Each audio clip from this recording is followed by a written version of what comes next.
Well, thank you very much. We have a set of very interesting lectures to share with you, and I'm sure you're going to learn a lot. As a matter of fact, my goal is to change your life, and that's not an easy thing to do, especially since habits are so rooted in people's lives. It's difficult to change. But one of the key things to changing people's lives is to give them information. And you're going to get that information. And you're going to understand exactly the issues in terms of health, how to get your health back, in terms of the right foods to eat, in terms of the right kind of behaviors to have. And that's the first step. After that, it's a matter of implementing these things. Now, implementation, that comes from two particular points of view. You can have positive motivation, like listening to these lectures, or associating with friends that enjoy good health, or having positive experiences with meals or exercise. Or you can have negative motivation. And unfortunately, that's what most people do. They wait till the elephant sits on their chest and they say, well, maybe I ought to consider that last cheeseburger I had. Or they wait until the surgeon threatens them with major surgery, or they find themselves on a bag full of pills, and then they say, okay, it's time to change. Well, certainly I would rather go the easy route, and that's what this is. This is the easy route. What I will be sharing with you is an easy way to live. Difficult is to have to spend your afternoon in the doctor's office waiting for refills. Difficult is having somebody slice a hole in your chest, or amputate a part of your body, or take a handful of pills every morning. That's difficult. The easy way to live is to eat delicious foods and to exercise. And that's what the McDougall program is all about. The McDougall program is about being healthy. It's about getting out of the medical system. That's what it's about. It's about taking control of your life. You don't want to spend your life involved with your doctor. I'll tell you a car I'm not going to buy again. It's called a Mercedes-Benz. When I owned one, I knew my mechanic. I knew about his wife and children. I knew where he's going on vacation. I knew all about him. I'll never buy that car again because of that experience. You do not want to be the best friend of your doctor. You want to be out of the medical system. And you can do that with the kind of approach that we teach. The approach is based on solid science and also common sense, and I'll share that with you. I start with the idea, and I know this is a difficult one. You may not see it as a difficult idea, but I start with the idea that you are supposed to be, or let's say it this way, you are trim and healthy. It may not appear that way at the moment, but that is the intended state of your health. And the reason you're not that way is not because of some mistake of nature. It's not because you have some kind of genetic disease. The reason you're not that way is because you're not following the right set of rules. And once you start following the right set of rules, then you are going to get the health back that you deserve. And that right set of rules involves the right diet, and I know lots of people are confused about that these days, and I will straighten that out for you. It's about exercise, not a lot of exercise, but moderate exercise, and it's also about cleaning up bad habits. And those are the kinds of things that we're going to talk about, is how to get control of your life. The best way to understand how this program works would be for you to meet some people that I met one day. I was in a restaurant. A lady came up to me and said, I'd like to take your family's picture. I said, no, thank you. Well, it's only $10. I said, no, really, no thank you. I don't want my family's picture taken, but I'd like you to take the picture of the family sitting over to my left.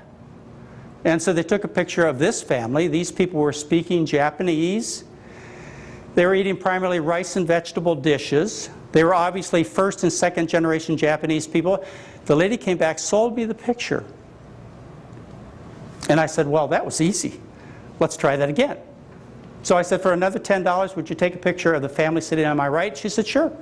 And she came back and sold me that picture. You can see the obvious difference. These people were speaking English. These people were obviously in a different state of health. What happened? They're all Japanese people.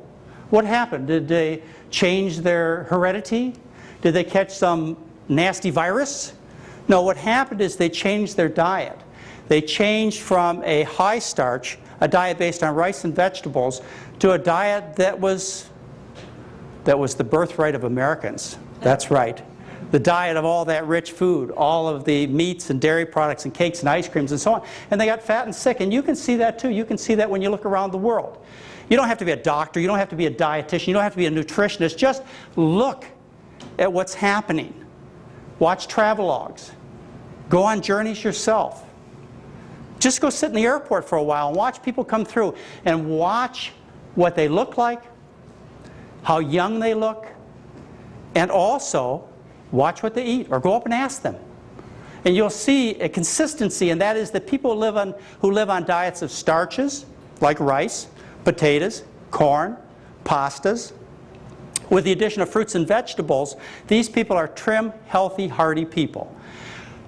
Typical, these people would be from the Far East, like China or Japan, the Middle East, or maybe from Africa. When these people migrate to the United States, they lose their immunity to obesity and to illness. They get fat and sick. They get heart disease, they get breast cancer, they get colon cancer, they get prostate cancer, they get diabetes, they get arthritis. They get fat and sick. Now, what would happen to one of your friends? Say you have a friend in mind who has learned the rich American diet and you wanted them to be well. What would happen if you said, guess what, I've got a real deal for you. I'm going to give you a one-way ticket to Japan. And I got this nice farm family I want you to live with. You're going to live on the farm. You're going to eat with the farm family, rice and vegetables. You're going to work in the fields. Just 6 months. Well, that's what the McDougall program is about. Not that much deprivation. You don't have to go to Japan for it. But it's basically that kind of change. And it always works. People always get well. Just like your friends that you just sent them on that trip to Japan. It's no more difficult than that. People can understand this if they go to the library, if they go to an art museum, and they look at pictures or read stories of the rich people of old. What you read about is you read about fat, sick people when they were kings and queens. Not the common person, not the person who couldn't afford the feasts all day long, but the aristocrats, the kings and queens. They were fat and sick. Now, back then, there were only a few kings and queens. Back then, they had all of their steaks and pork chops and pies and cakes. They had them on silver platters. These days, even if you're poor, the food available is food for kings and queens. They have Dairy Queen and Burger King and Imperial Margarine. They don't even try and fool you. And when you eat that kind of food, the food of aristocrats, you look like kings and queens. Again, the way you solve the problem is you just make feast special again. The kinds of diseases that are caused by the rich Western diet are the ones that your friends and family suffer from. They're the common problems. And your friends and families just don't have a few of these problems. They have lots of these problems. They have problems like hardening of the arteries that we call atherosclerosis, which gives you heart attacks and strokes. They have high blood pressure, adult-type diabetes, obesity, various kinds of arthritis, like ankylosing spondylitis, rheumatoid arthritis, psoriatic arthritis, just aches and pains, just all kinds of arthritis. They have bones that fall apart when they're young people. We call that osteoporosis. They have kidney failure, kidney stones, multiple sclerosis, problems with the bowels like appendicitis and constipation and inflammatory bowel disease, diverticulosis, gallstones, hiatus hernia, hemorrhoids, and all kinds of cancers like colon, breast, and prostate cancer. That's what you get from eating the rich Western diet. Now your question may be, okay, I wish you'd have told my parents this so they would have fed me when I was young a healthy diet so that I didn't have to face all these problems. Now here I am today. I'm on a whole bunch of pills. I'm not feeling well. I'm overweight. I'm just retiring from my job. And I really like to have a great life ahead of me, but I see no future. Is there anything that I can do to get well? And there is. And what you can stop is the things that are making you sick. It's really that simple.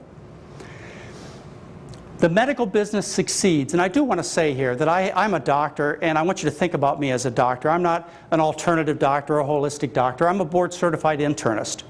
I'm a traditional doctor. I'm a doctor who practices by evidence-based medicine. And I have great respect for the medical business. Unfortunately, it has gone a little bit astray of where it should be, which is really focusing fully on the patient, for some reasons that we'll get into. The medical business does a wonderful job when it comes to acute problems. Acute problems like lacerations or broken bones or infections.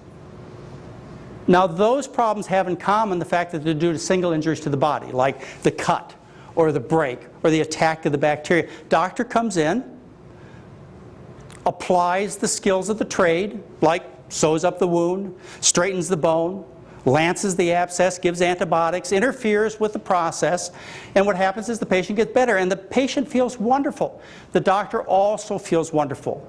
The doctor feels like he or she did a great job for you. This is a good relationship. But that only happens with acute problems. It doesn't happen with chronic diseases. I mean, just the term chronic means you don't get better. It means you stay sick or get worse. That's what chronic means, like chronic obesity and chronic indigestion, chronic constipation, chronic arthritis, chronic heart disease, high blood pressure, diabetes. These are chronic problems. Just by definition, you don't get better. But why? It's because modern medicine approaches chronic disease just like it does acute care problems. And it doesn't work. And for a very simple reason. Remember, acute problems are due to a single injury to the body? Well, chronic diseases are not due to single injuries, but multiple injuries. Let me give you an example of a chronic problem I had. I used to have a chronic cough. I used to wheeze all the time. I couldn't walk up hills. And I went for acute care solutions like cough syrups, antibiotics, wheezing pills. And I stayed sick until I dealt with the cause of my problem. What I did is I stopped injuring myself 40 times a day with Marlboro cigarettes. Very simple. You see, chronic diseases have in common the fact that the injuries continue over and over and over and over again, and the healing processes can't catch up. And the doctor's medicines can't, they're not powerful enough to counteract that repeated injury. The only solution is to stop the repeated injury, just like I did with those cigarettes. So what you must do first is you must identify the source of repeated injury, and that's easy. I'm going to do that for you right now. You identify the source of repeated injury, and then you do the hard part, which is to stop that behavior. The source of repeated injury is this. It's 4 and more feasts a day. That's the way I was raised, and I know many of you, all of you were too. You started out the morning with Easter, right? And you went on to Thanksgiving and Christmas for lunch and dinner, and then after dinner you had a birthday party. That kind of feasting makes people fat and sick. Now everyone understands this. The solution to the problem is to make feast special again. Doesn't mean you can't have birthday cake on your birthday, or turkey on Thanksgiving, or ham on Christmas, or eggs on Easter, or Halloween. I always love Halloween because I get Babe Ruth bars. But that's Halloween. You can't do that every day or you get into some serious trouble. The diet that best supports health, the one that you need to eat most of the year, 3 times a day, 7 days a week, and maybe not 52 weeks of the year, but certainly most of the time of the year, is a diet based on starches with the addition of fruits and vegetables. And that's what the McDougall program is all about. It's a traditional diet, a diet that you like. I mean, think about it. You think of starch as comfort food. When I mention pasta, I'm sure many of you think about this as the food you really want to enjoy. You say, well, pasta makes me fat. Yes, sure. That's why there's so many overweight Italians in Italy. Oh, well, that's changing, yes, as they eat less pasta. And you say, well, how about rice? I like rice. That's a comfort food too. But that makes me fat, you say. But wait a minute. How come there are millions and millions and millions of Asians who live on rice and nobody's fat? So we have to rethink these things. It's a starch-based diet based on those common comforting foods like rice, corn, potatoes, pastas, beans, peas, lentils, breads. With the addition of fruits and vegetables, and then rich foods are kept for special occasions. Now, I hope you're all up to speed with me, because what I want to talk to you about now is the way you're being treated and what the alternative is. The alternative to drugs is diet. The alternative to profits in medicine is really focusing on the patients. And, you know, I can tell you, as a practicing doctor, I would much rather think of myself as a doctor who helps people than as a doctor who just puts people on medication. And unfortunately, that's what the medical business has turned into, is just a bunch of pill pushers. And that would be fine if it worked. But it doesn't give you the kind of health that you deserve. Now let's just imagine for a minute that you were a doctor and a patient walked into your office who was smoking cigarettes. What would your answer to the problem be? Would you give the patient a smoker's vitamins maybe? Or the answer to your problem is you take cough syrups because of that terrible cough you have. Of course not. As a good doctor, what would you do? Yeah, quit this. This is it. You're going to quit. That's what a good doctor, I don't think anyone would disagree, that's what a good doctor would do. Is they'd say, stop that behavior. Okay. So you tell the patient to quit. Guess what happens? They stop coughing, they stop wheezing, the lungs heal, you've done your job, the patient is thrilled. Now you have a patient coming to the office who's a hardcore drunk. What do you do for the patient? Alcoholic vitamins? Of course not. Give him something to take care of the fluid that's building up in his abdomen. Well, you might do that as a last resort, but the answer to the problem you know is to stop that repeated injury to the body, stop that behavior. And as a result, you end up with a healthy patient. And you feel good as a doctor because you've really helped somebody. Now, what do you do with this guy? Comes into your office,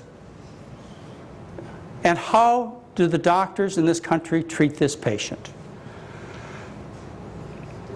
One pill after another, a whole medicine cabinet full of pills. I promise you that's the answer. If it wasn't, these people wouldn't be sick anymore. They'd be healthy, and their medicine cabinets would be empty, and they wouldn't be visiting the doctors month after month. But this is the solution. Prescriptions given by doctors in 1985, for every 100 office visits, there were 109 prescriptions given. It's getting worse. In 1999, there were 146 prescriptions written per 100 office visits. You know, writing a prescription for many doctors is a good way to develop the relationship. In fact, often to end the relationship. Here, I've given you what you want. Now, next patient. But that's not really what you wanted. What you wanted is you wanted to get well. You didn't want a handful of pills.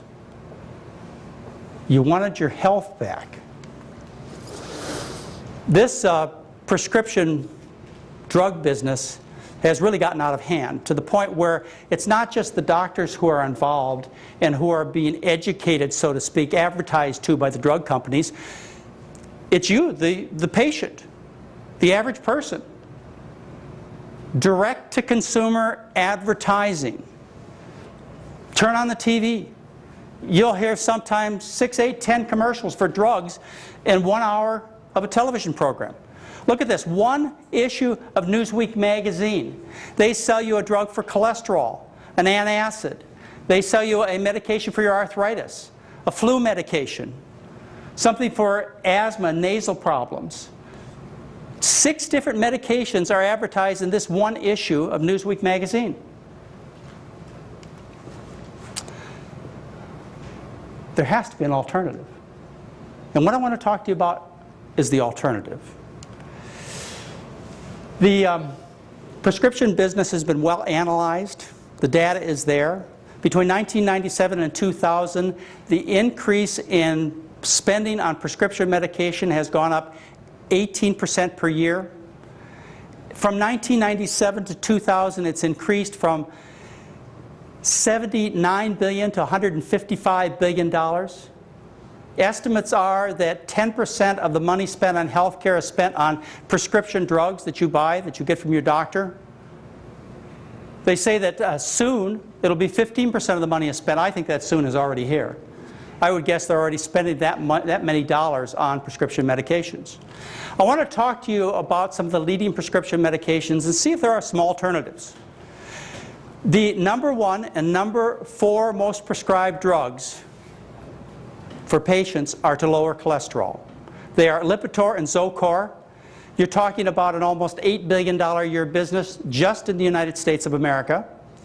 You're talking about a patient spending $100 a month on drugs to lower cholesterol, and they do work. And by the way, I do prescribe some of these, but as a last effort, after I've after I've tweaked everything I can out of the patient in terms of getting them healthy and lowering their cholesterol by eating a healthy diet.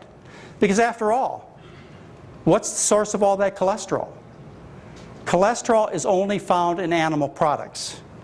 Chicken, fish, beef, pork, turkey, shellfish.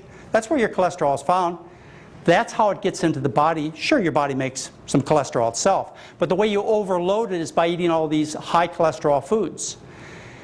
The other thing that you need to know is plants contain absolutely no cholesterol. This man, Joe Wysocki, is an internist. His wife got him interested in a healthy diet. His wife, Glenn, got him interested in a healthy diet because she had terrible, terrible headaches and terrible constipation. That was enough for her. She couldn't take it. And it's interesting how people's level of pain determines whether or not they're going to change their diet, and that varies greatly. It could be something as simple as headaches and constipation, or there are some patients who have to wait until they have the bypass surgery or have the cancer. You never know. You never know what it is that's going to motivate people to change their diet. And so you need to put the information out to everybody, because after all, it's you that is suffering and you that will benefit. Well, anyways, Joe and Glenn got interested in the diet, and actually Joe and Glenn came on a trip that we put on to Alaska. And that's where I first met Joe, and he was still overweight and he was still fighting the diet, even though that's what Glenn wanted to do. Joe was a doctor, and of course he knew all about good health and nutrition and so on, and finally he gave in. She worked on him over and over again and got him to change his diet, and he dropped his cholesterol from 220 to 121, lost 35 pounds. And now he preaches this good message to his patients, even though it has cut into the financial benefits of his practice, because it takes time to talk to patients. It may take an hour to teach somebody about a healthy diet, and you can see patients prescribing medications. You can see 4 or 5 in that same hour. And unfortunately, the insurance companies pay you basically the same amount. But that's what Joe decided to do. Sarah, her cholesterol was 199, eating southern fried everything. And her husband was a bit upset with her, to say the least. She had, in addition to a wedge in her marriage because of her weight and her poor health, which involved problems with her joints, stuffed up nose, sinus problems, she had this high cholesterol, and she decided that she wanted to change her diet because she also had a very serious family history of heart disease. And so she changed her diet. Her cholesterol dropped from 199 to 145, using no medications at all. And she dropped 37 pounds. Now, from Sarah, I get a new picture about every 3 months. And she insists that I show you an updated picture. And so here's her updated picture. She's now down to 99 pounds. This has been going on for over 2 years. Joyce Shank, she got very heavy. 310 pounds was her top weight. She had terrible arthritis. The arthritis medications gave her ulcers. She retired, saw that her future was bleak. She was not going to be able to enjoy her retirement. And so she decided that she was going to change her diet. But it took a surgery for spinal stenosis and incapacitation from her arthritis to do it. And so she changed her diet, started with a cholesterol 263, and dropped her cholesterol to 160. Now she takes no medications. And she's trim and healthy and lost 132 pounds. And we'll never look back. We've studied the cholesterol changes in our patients. We've looked at over 1,000 patients, and we find that their cholesterols drop about 29 points in 11 days with changing their diet. That is as well as you will do with cholesterol-lowering medications. And for those who start with very high cholesterols, we even get better results. If you say, for example, start with a cholesterol of over 300, the average drop of cholesterol in 11 days is 65 points. And if you are taking cholesterol-lowering medication and you change your diet, the effects are additive. You'll get even greater results. Now, as I mentioned, I do use cholesterol-lowering medications, but it's the last thing that I do. And I always worry at the end of a patient visit. I often worry if I say to the patient, you know, I'd like you to take these statin cholesterol-lowering medications. And it's usually a person who's had bypass surgery, angioplasty, or heart disease. I always worry that they're going to look at me and say, well, you know, if you really believed in your diet, you wouldn't be saying that. Well, I do really believe in the diet, but some people come to see me in such bad shape that they need all the help that they can get. And I am a doctor. and I do prescribe medication, but just very carefully, only when I think it's absolutely necessary. We also drop triglycerides for patients. For example, if you start with a triglyceride level of over 600, the triglycerides can be cut in half with a simple dietary change. Let's talk about drug number 2 and 3. That's Prilosec and Prevacid. Patient spends about $140 a month on these kinds of medications. This is over a $7 billion a year business to relieve the problems of something that you put in your stomach. I mean, wouldn't it be obvious? Don't you think that would be so obvious that the reason your stomach hurts is because of something you put into it? You would think so, but then my early medical education taught me that people got indigestion because they were stressed, they were worried.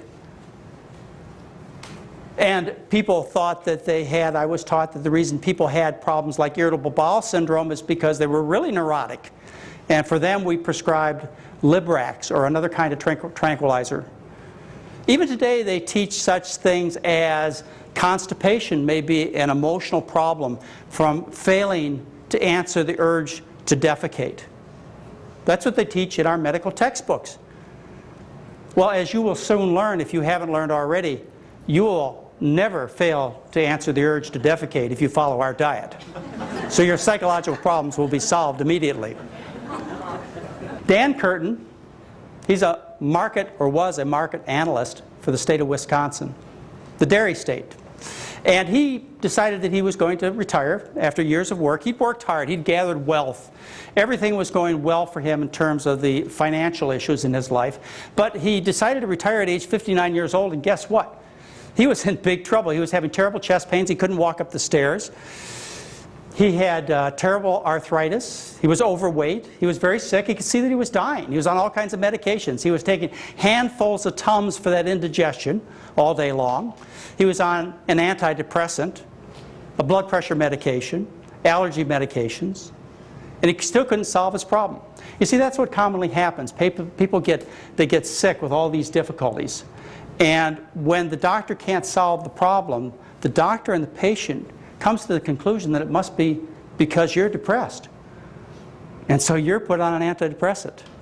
So it's very common for me to see my patients who are on a whole bag full of pills to also be on 1 or 2 antidepressants. Well, Dan, he said, I'm not going to take that. I'm going to change my diet. Actually, he tells an interesting story. He went to the bookstore, had no idea about McDougall. Went to the bookstore, started looking through the bookstore, and he found this one book with a smiley face with an apple in his hand. And he said, well, now that looks like a nice, friendly doctor. And of course, that was my cover of the McDougall program book. And he picked it up and he read it cover to cover.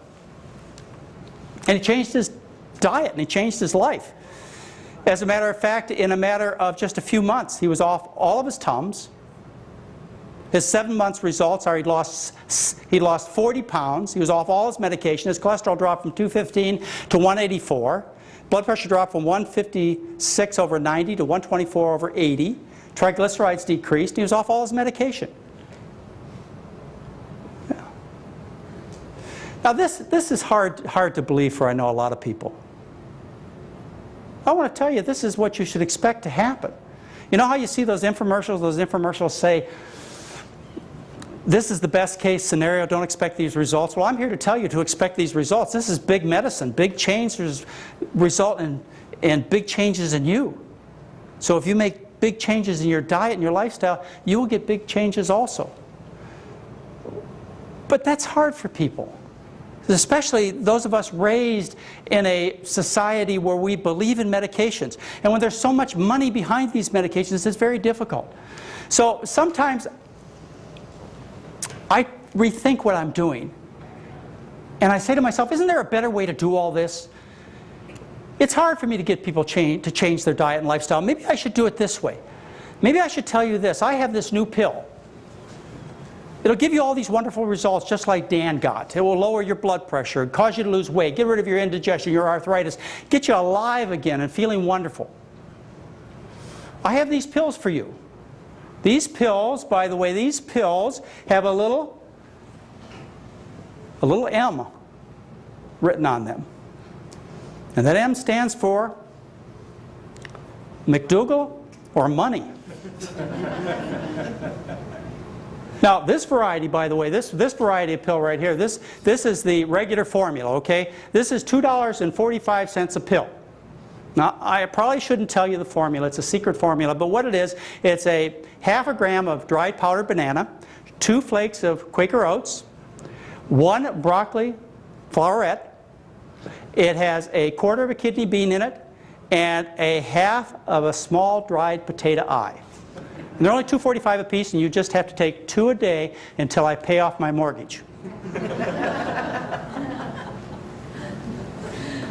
Now, for those of you who think a $2.45 a pill isn't potent enough, and you want the real high potency pill, I tell you what, I got the high potency pill for you too. I add 3 sesame seeds to it, and now it's $12.95. And this is guaranteed to work. Well, I do have to rescind a little bit. It's guaranteed to work as long as you follow the diet and exercise program.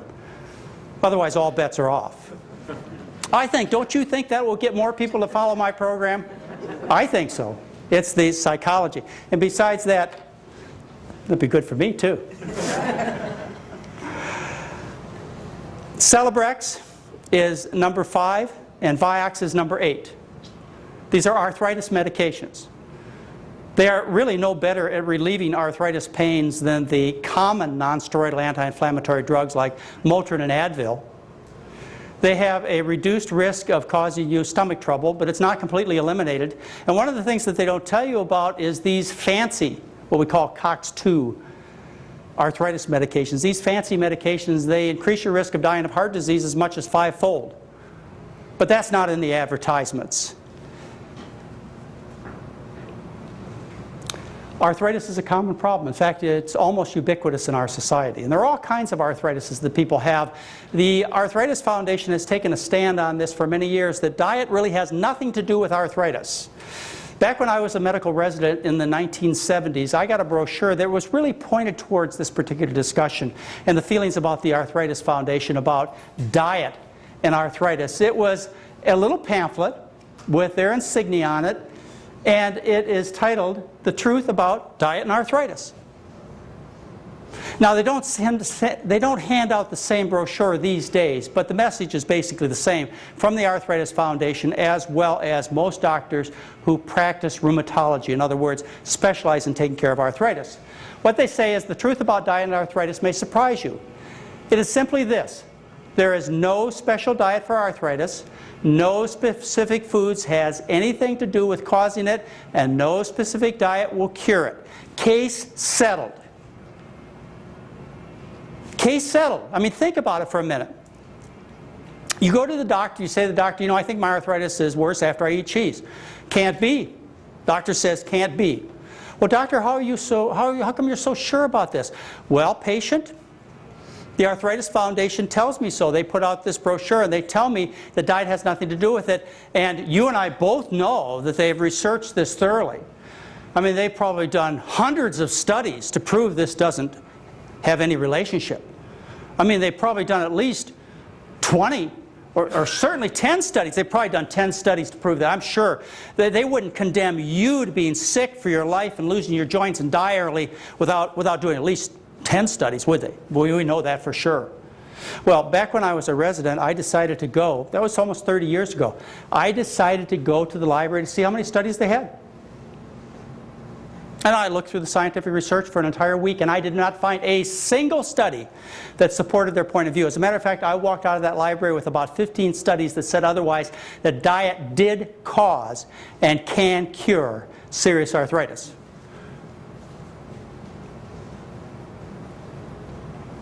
But because of this message, you don't stand a chance when it comes to diet and arthritis. And it is a message that continues today.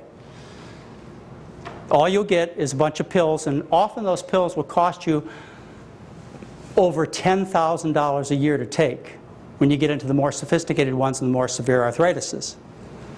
But that's not the case. This is an interesting young woman. I first found out about her in 2002, January of 2002.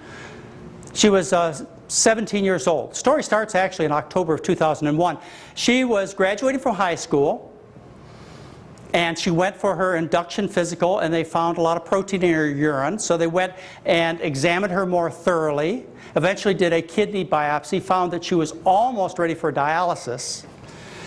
She had a very serious condition called lupus, which fits into the arthritis family.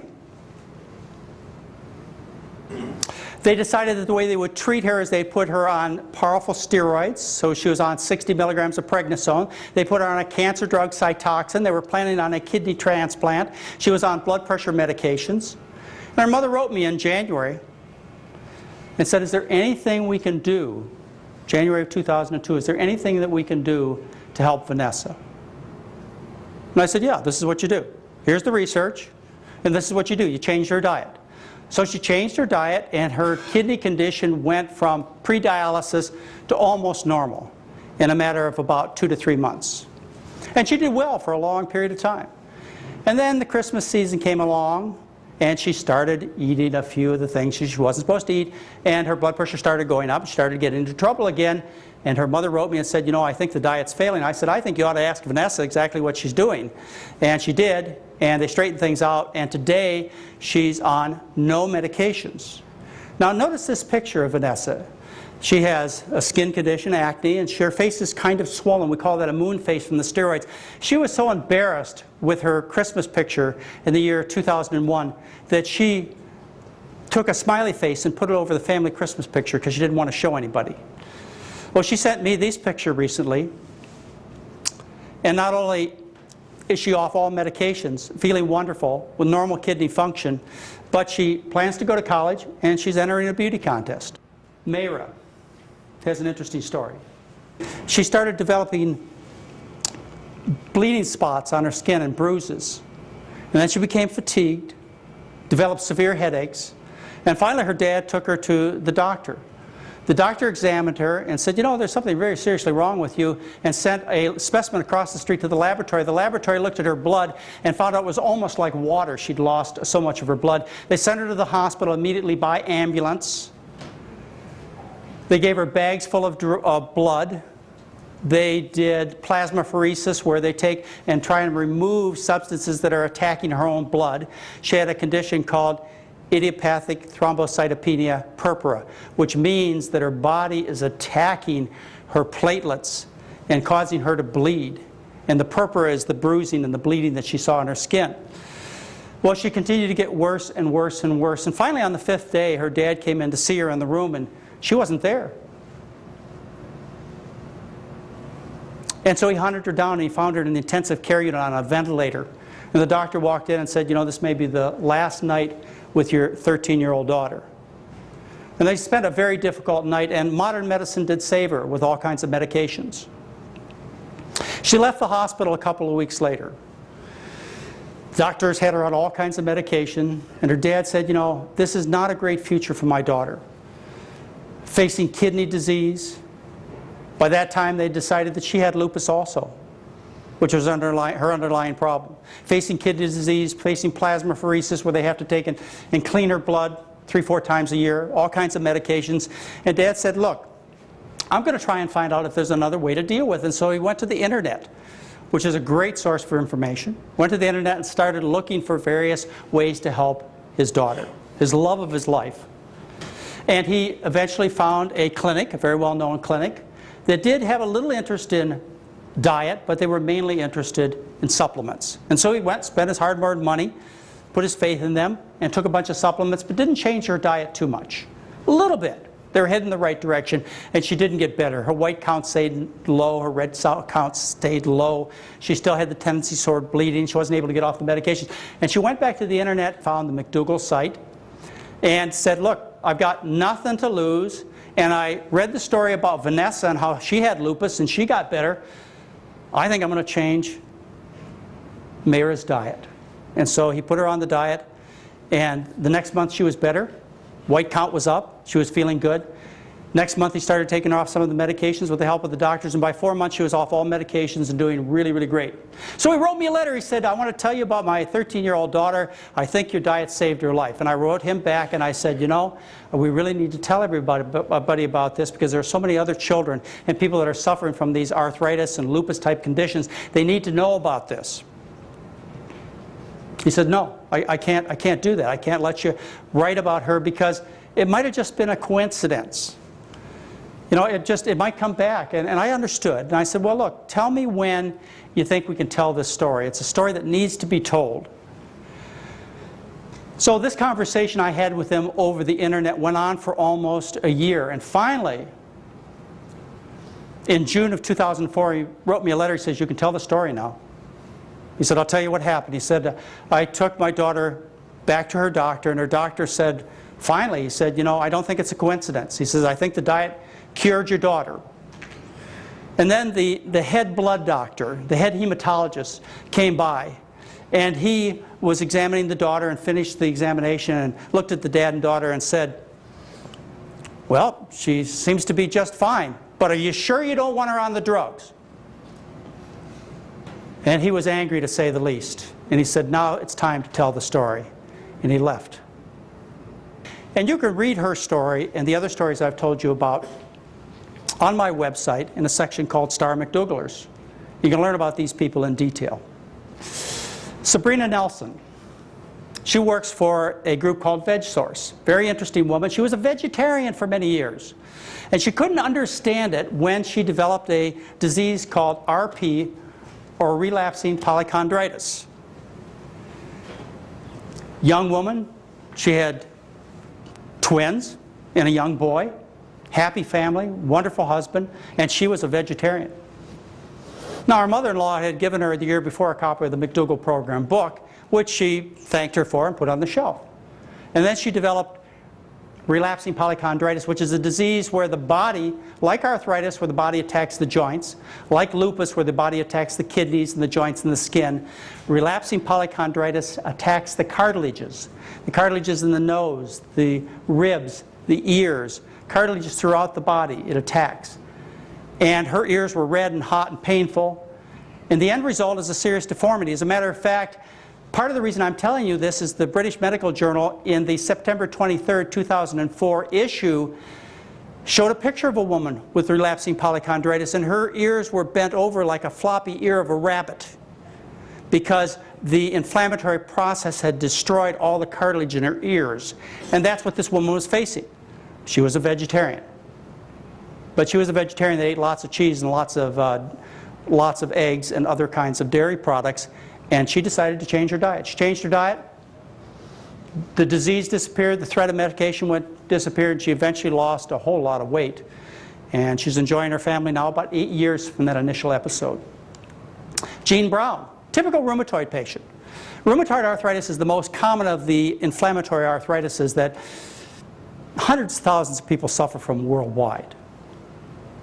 One of those diseases, quote, we don't know the cause of.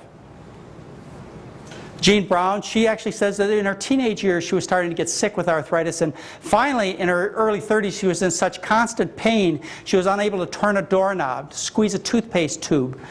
She couldn't lift her legs out of bed in the morning. She wasn't living, basically.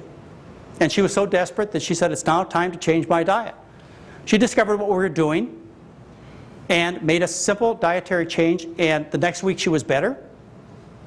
And within a matter of months, she was shopping, she was gardening, she was doing all the things that she wanted to do. Now, one of the motivations to change her diet was this. As she looked at the website, she looked at an article I wrote called Diet, the Only Hope for Arthritis, and she read it and explained to her the facts on arthritis, the real scientific facts, what the literature really says, that these kinds of inflammatory arthritises are diseases of Western civilization where people eat the rich diet. They don't occur in parts of the world where people eat a starch-based diet. And then she read the 25 studies. There are 25 studies that show if you have these kinds of arthritises, if you change your diet, what happens is you get better. We did one of those studies, and we found that 70% of people in 4 weeks were dramatically improved or cured, which we published in the scientific literature, were cured or dramatically improved in 4 weeks after a dietary change. Most of them off all their medications, feeling well. It's a simple approach. Drugs number 6, 7, and 9, antidepressants. Do you remember the day when everybody wasn't depressed? You know, I do. I remember when I first started in medicine, you know, very few people were on antidepressants. We have antidepressants now that are so easy to take with so few side effects compared to the ones that I had when I first started practicing medicine that many people are on them. In fact, I'd have to say in some of the medical practices that I've been in where people are really in big trouble. And what I'm thinking about is a practice I had up in Minneapolis. You know, where it's all cloudy, people have little else to do but eat during the wintertime, lots of overweight, lots of unhealthy people live in a very cloudy environment. I would guess that somewhere around 40% of the women I took care of were on antidepressants. Yes. You have to ask some basic questions when you find that many people are in that big a trouble. Is life really that difficult? Or have we reached a time that was described in the book 1984? Here's one of my depressed patients. He's been a patient of mine for over 22 years. His name is Mike Wilson. He was in horrible shape. As a matter of fact, he said that there were several times when he thought about ending his life. The reason he didn't was because of his 2 young girls, and because he had hope that maybe someday he could get his health in control. And this is a man who had type 2 diabetes, he had arthritis, he had gout, all the diseases associated with eating the American diet with enthusiasm. Because of his obesity, he had sleep apnea, he had back pains, he had neck pains, he had congestive heart failure, his heart had stopped. And he was depressed. Wouldn't you be depressed? Life was going in a terrible, terrible direction for this man. And he went to a potluck that Mary and I gave over 22 years ago. And one of his friends brought him and said, you know, Mike, I think this is an answer for you. And he changed his diet. Well, Mike and I have communicated over the years. In fact, one of the more recent times that we communicated was when I needed to supply some guests for the Donahue show. When he was on a cable station, they called and asked. They didn't want me. They wanted some of my patients. And they had me send a couple of patients. So I sent Mike Wilson. And I sent another one of my patients that was a similar situation. He'd only lost 90 pounds. And they also, by the way, on this same show, they had the antithesis diet. The antithesis of a healthy diet. You know, the evil diet, the Atkins diet. They had his patients on there too. And I want to tell you, if you turned off the volume of the set and you looked at the people, you didn't even know who was who, and you watched the patients. When his patients were up there, they were still overweight, and they looked sick. And when Mike stood up, Mike looked great, absolutely fantastic. And they showed us before pictures, and his skin shined. He was vibrant. He was trim. He was active. He does everything. He plays with his kids. He's in phenomenal shape. He says that life's less expensive too, because now he can ride around in a compact car instead of this huge car he used to have to buy.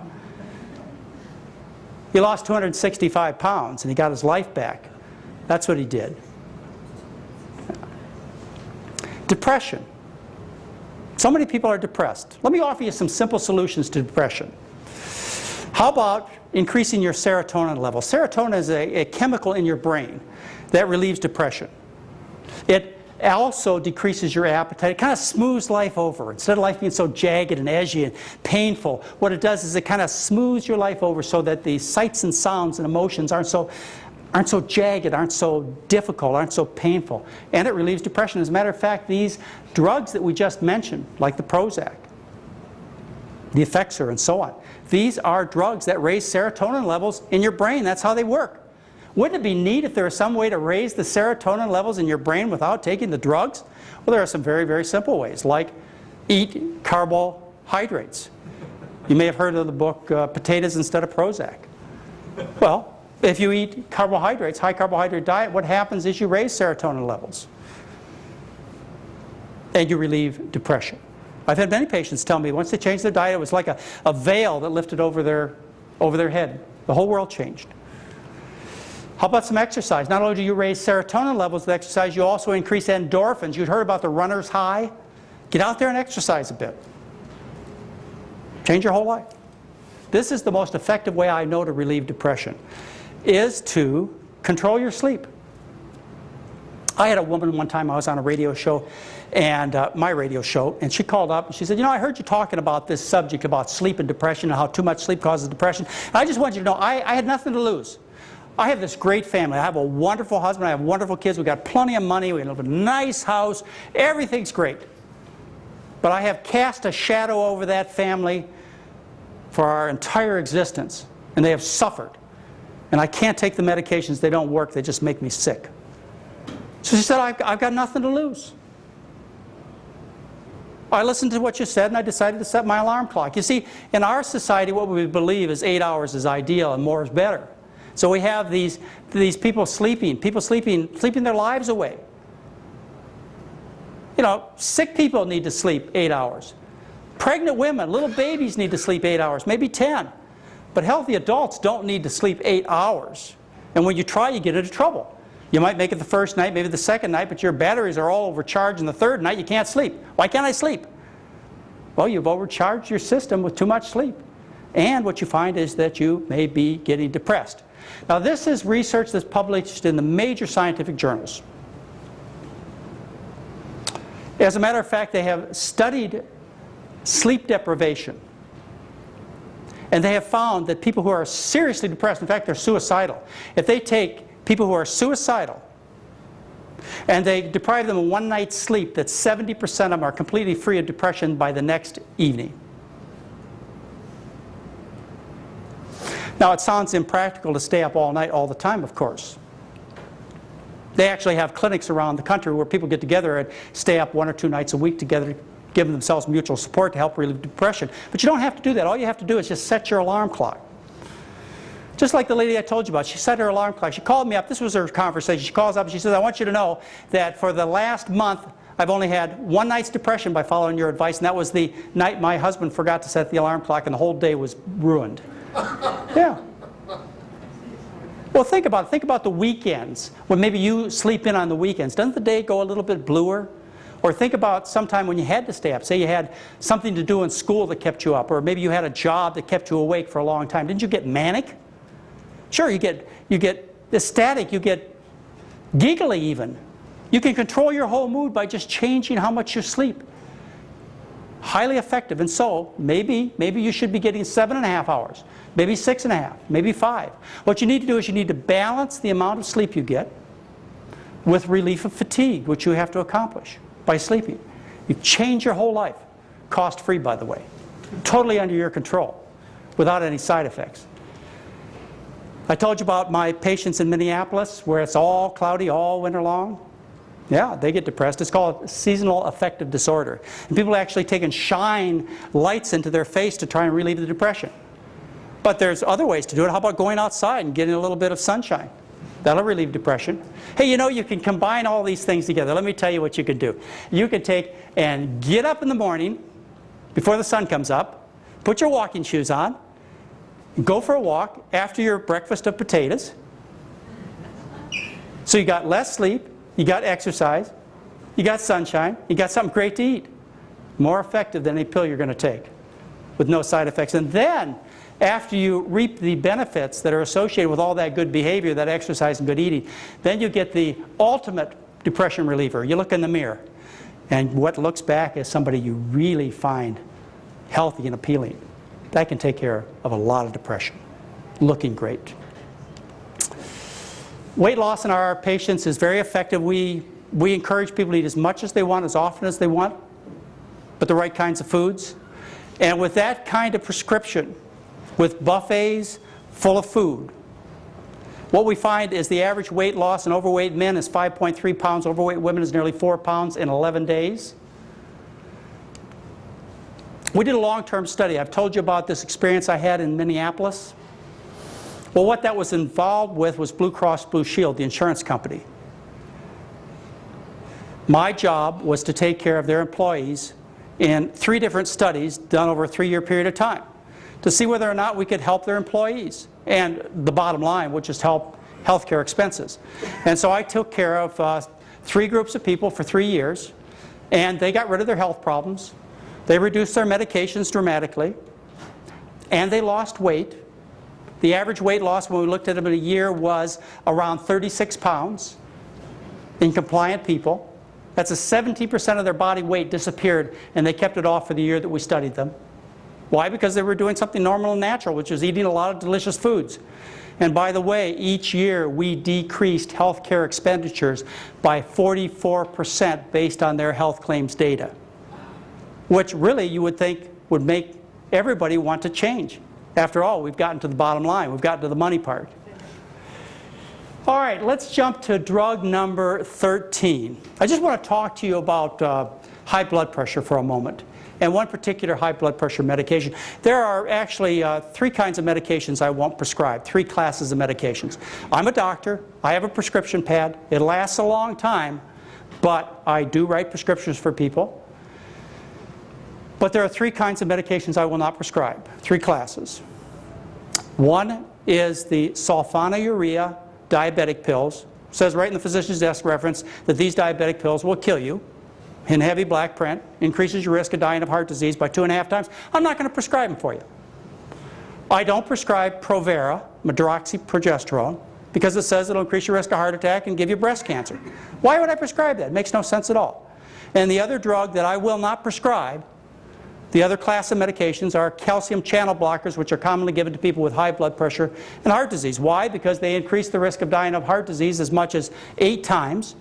They double your risk of cancer overall, double your risk of breast cancer. They increase your risk of suicide by 5-fold. They increase your risk of bleeding from all kinds of places. And they make you stupider. So why would I give you these kinds of medications? It makes no sense at all. I want to tell you about one of my patients. You're going to hear more about him, but let me introduce him to you. His name's Howard Bartner. He was the chief of medical illustration for the National Institutes of Health. Very medically wise person. Very concerned about his health. He started thinking that he had some heart trouble about 6 years ago. He was getting a little short of breath, getting a little bit of fatigue, but they looked at Howard. He was a thin guy. They figured his cholesterol was, quote, normal. It was what most people's cholesterol is. And they said, Howard, you don't have any problems. And Howard finally said, I do have trouble. And they admitted him to the hospital. They did the various tests on him that people usually get when they have these kinds of symptoms. Eventually did an angioplasty and put 2 stents in his heart arteries and put him on a whole bag full of pills. Well, this made Howard very unhappy. He was smart enough about the medical business to know this is not the route that he wanted to go. His cholesterol was 189 at that time, again, quote, normal. His blood pressure was 140/90. And Howard decided that he wanted to change his life, so he emailed me. So what should I do? Well, I said, Howard, as I say to other people that email me, I said, Howard, I'm not your doctor. But if you were my patient, this is probably what I'd try and tell you to do. Go ask your doctor if this is good advice.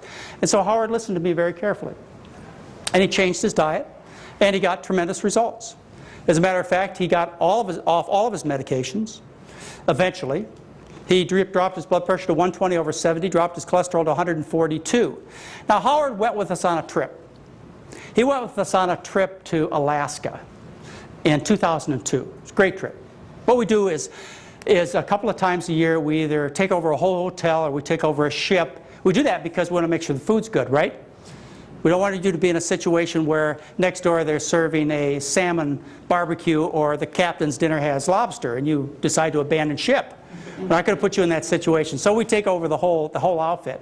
Well, we took over this particular ship, the Glacier Bay, and we went to Alaska and took a whole group of people there. And Howard was one of the people. And Howard and I were sitting on the deck together, and we were talking about how his health has changed and how healthy he was and how appreciative he was. And I said, Howard, are you off all your medications now? He said, no. They said, I'm still taking one of those calcium channel blockers for my high blood pressure. And I said, well, Howard, I've told you those things are going to increase your risk of dying of heart disease. Why don't you go talk to your doctor about stopping that? He says, John, he says, I can't. He says, I like my doctor.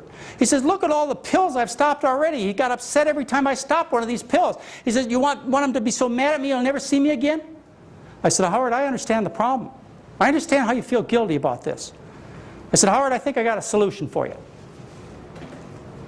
I said, why don't you do this? Every morning, get up, brush your teeth, take that calcium channel blocker, take that pill, put it in your mouth, swish it around, spit it out. When you go in, you can tell the doctor you took it. You don't have to tell him the rest of the story. He kind of laughed and he said, that's a good idea. He says, I'll do that, but I'm not going to start now because if I did, what would happen? I'd poison the fish.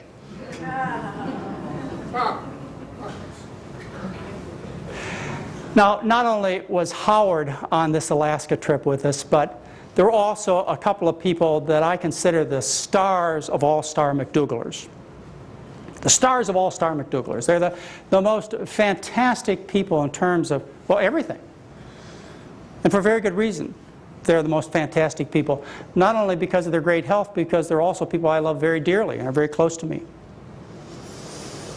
We were having a conversation one day. I was loading up my windsurfing boards, and he was out there sawing a door. And I looked at him and just jokingly I said, would you like to go windsurfing with me? Now he's 92 years old when I said that to him. I said, you want to go windsurfing with me? He says, can't swim. I said, well, if you could swim, would you go? He said, sure, why not? Then he'd go. I mean, after all, he's in those kayaks that you see right there. He and his wife are in the kayaks. They're 91 years old on this trip to Alaska. Why wouldn't they go? They'd go kayaking with us among the icebergs. If he could swim, he'd go on windsurfing with me. Our history goes back a long way. It goes back to when Mary and I first got married. These are my in-laws. And that goes back 33 years ago. At that time, they were about 40 pounds heavier than they are now. At that time, every time they'd come to visit me, the first thing I would hear out of my father-in-law's mouth was, you got to take me to the hospital and x-ray my stomach. You got to x-ray me because I think there's something serious wrong. And so we'd take him to the hospital. I'd do upper GI and lower GI and say everything's fine. So, oh, thank goodness. And about 3-4 days after staying with us, all of his pains went away. And I said, don't you think it has anything to do with the diet? Well, I'm not sure. I don't think so. But sure like this food, he'd say. About that time, I started checking him a little more carefully. I was doing his physical examinations. That was almost 30 years ago. I did his exam, and one time when I finished the exam, in fact, the first exam I ever did on him, I sat my mother-in-law and my father-in-law down, and I said, I have some news for you, and I want you to listen very carefully. I said, Dad has prostate cancer, and I want you to do nothing. I don't want you to have any more tests or any more treatments. And I explained to them why. I explained to them it was slow growing. I explained to them if they changed their diet, it would make a huge difference. And I explained to them that the treatments didn't work. And they understood, and they believed me. They said, fine. But they still didn't change their diet. That took until about 20 years ago when my father-in-law lost the front of his heart. And when the bypass surgeons came in and said, we're going to do bypass surgery on you, and I said, wait a minute, doesn't he get a phone call? Doesn't he get a second chance? They said, sure, because the indications really weren't there. And then he changed his diet. So that was when he was 70 years old.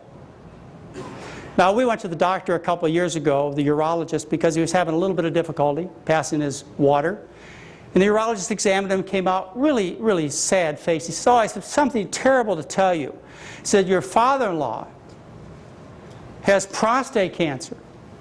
And I said, yeah, I've known about that for 30 years. He said, you didn't treat him? I said, no. He said, good decision. Good decision. And my mother-in-law, she's reaped similar benefits, lost 30, 40 pounds, her arthritis has greatly improved. And I'd like to introduce you to these favorite people in my life. I'd like to introduce you to the star of all-star McDougallers.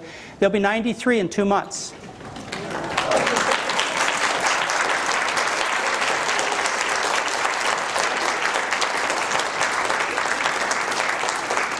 Now, I know some of you are sitting there thinking, oh, it's too late.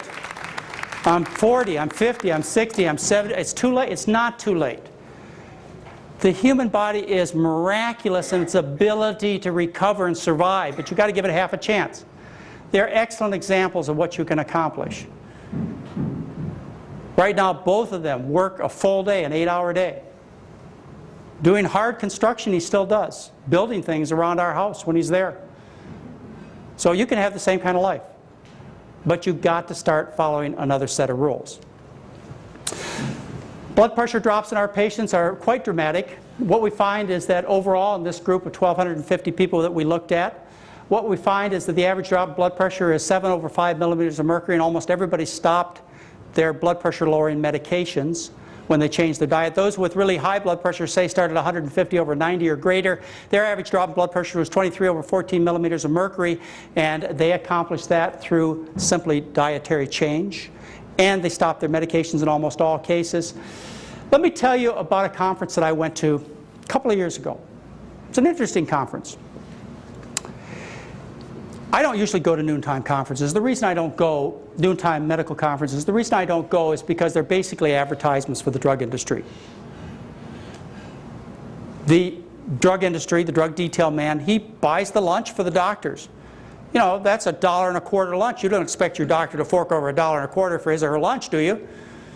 They're very appreciative for that $1.25 lunch that the person brings in. And of course, they provide the speakers too, so I don't usually go. But one time, the notice got my attention. It said, diabetes is caused by fat, not sugar. And I said, oh, finally, somebody understands this. It's not sugar in the diet that causes diabetes. It's all the fat and the resulting obesity that occurs. I got to go. I got all my staff from St. Helena Hospital together, and we went down to the conference room. And as soon as I walked in, I knew there was a problem, because the drug detail man was sitting in the back of the room. The next thing I noticed was that the man who was lecturing was obese, with acne skin, greasy skin, and a ponytail. So I said, this is going to be a long lecture, but I will sit here and hopefully he will tell us what I expect to hear. Well, he gave a lecture, and I sat and counted the way you take care of diabetics, the number of medications that you give. And when we got done, diabetics were taking 20 different pills. He called it polypharmacology. Doesn't that sound sexy, polypharmacology? Yeah, absolutely. And so when his lecture was over, I raised my hand and I said, Doctor, I said, the title of your talk was, it's fat, not sugar, that causes diabetes. I said, I didn't hear you mention diet once in this entire lecture. Did I miss something? He says, I got you here, didn't I? I said, yeah, you got me here. But I said, you know, a lot of the drugs you mentioned actually kill patients, like those sulfonylureas and the calcium channel blockers. I said, you really think that diabetics ought to be taking those medications? Well, one of my friends and one of the administrators of the hospital, one of the big honchos around there, he got up and he apologized. He said, well, you know, this is Dr. McDougall. You probably don't know him, but he's really interested in food, and that's why he's making these comments. Kind of smooth things over a little bit, because sometimes I'm not so tactful. Well, we got done with the talk, and this same man, the same doctor and I, we walked out together, and I looked at him and I said, you know, I said, John, I said, my colleagues, our colleagues don't really believe this is the way you properly take care of a diabetic, do they? He said, yes, we do. And right there and then I decided that, you know, I'm not going to do this anymore. I'm not going to have this association. And by the way, that's one of the reasons that I left my 16 years at St. Helena Hospital and went on my own and now run my clinic in Santa Rosa, California at a spa and resort. Is I really don't want that kind of association anymore, because that's wrong. Let me tell you how you take care of a patient these days. The patients you know, the people you know, your friends, your relatives, maybe even you who are on medications, you're not on one medication for one problem. You're on a polypharmacology. You take something for blood pressure like Norvasc. You take something for your blood sugar like glucophage or glyburide. You take something to lower your cholesterol like Lipitor. Something for your uric acid like Xyloprim.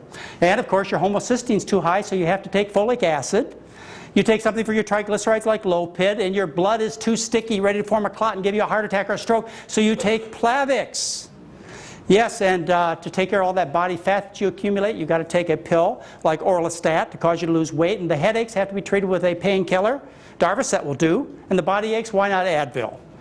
And then for your indigestion, how about Prilosec? In those days you get constipated, we've got something for that too. And then, you know, that constipation can quickly turn into diarrhea. Well, we can fix that also.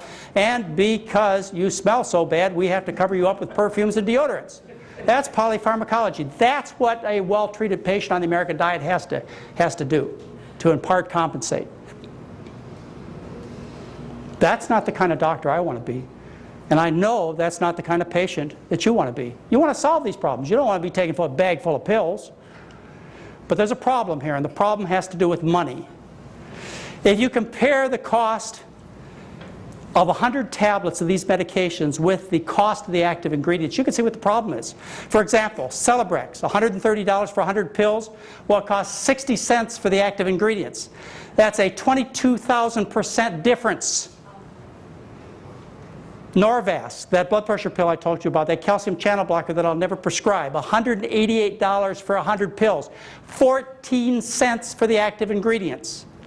That's 134,000% difference. I don't care how true it is. I don't care how important it is to you and your family. This kind of money will buy that kind of dishonesty and keep you sick and fat.